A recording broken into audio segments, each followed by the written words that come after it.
ناظرین، جیسا کہ احسان باری صاحب نے فرمایا، پاکستان کے نوجوان بہت ذہین ہیں. تھوڑی سی اگر اپرچونٹی ہو تو یہ اس کا بہت سا فائدہ نہ صرف اپنے آپ کو دیں گے بلکہ ہمارے ملک کو بہت دنیا میں آگے لے جائیں گے. ناظرین، ہم آج ان بنیادی مسائل کا شکار ہیں، لیکن ہمیں جو باتیں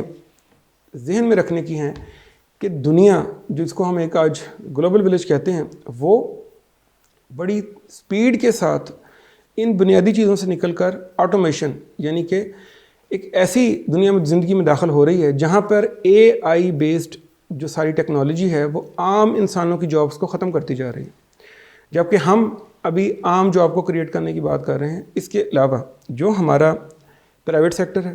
اور جو ہمارا ڈومیسٹک سیکٹر ہے، ان دونوں کو پیسے کو منجمد کرنے کی بجائے اس کو کسی نہ کسی کاروبار میں لگانا چاہیے، تاکہ جب پیسے میں حرکت ہوگی تو اس سے یقیناً نئی جابس کریٹ ہوں گی، اس کا فائدہ عام آدمی کو ہوگا. اس کے ساتھ ساتھ ایک بات اور بھی ہے کہ حکومت، جو کہ اس میں کوئی شک نہیں ہے، اپنی پوری کوشش کر رہی ہے کہ لوگوں کی جان مال اور ان کی زندگی کی حفاظت کی جائے اور ان کے معیار زندگی کو بہتر بنایا جائے، کیونکہ ایک عام نظر ان کوششوں کو شاید اس لحاظ سے نہیں دیکھ سکتی جو کام گورنمنٹ کر رہی ہے. لیکن اس کے ساتھ ساتھ گورنمنٹ کو ایسی پالیسیز بنانی چاہیے کہ فارن انویسٹمنٹ جو کہ ہماری ایگریکلچر اور انڈسٹریز میں اگر آئے اور ہمارے سوشل سیکٹر میں، تو یقین کریں کہ اس کا فائدہ نہ صرف عام لوگوں کو ہوگا بلکہ پورے پاکستان کو بھی اس کا فائدہ ہوگا، اور ہمیں بہت جلد ترقی یافتہ قوموں میں شامل ہو جائیں گے.